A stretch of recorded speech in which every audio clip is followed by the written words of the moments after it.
So I'm just setting the analyzer up before I put the reagents in. So here's the inside of the analyzer. The wiring has the electronics separate. And here's the hot, ground, and neutral connections. So there's your AC. So close that back up.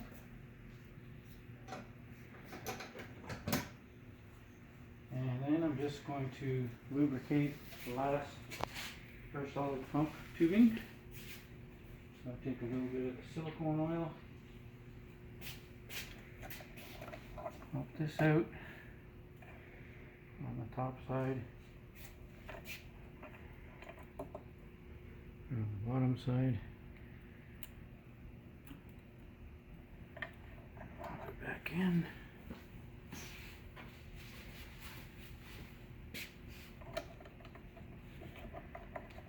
Some groove down here that pops into nicely. And same on this side.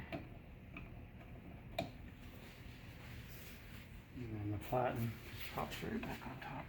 So there's a groove in the middle, lines up a little key spot. There you go. All set for reagents.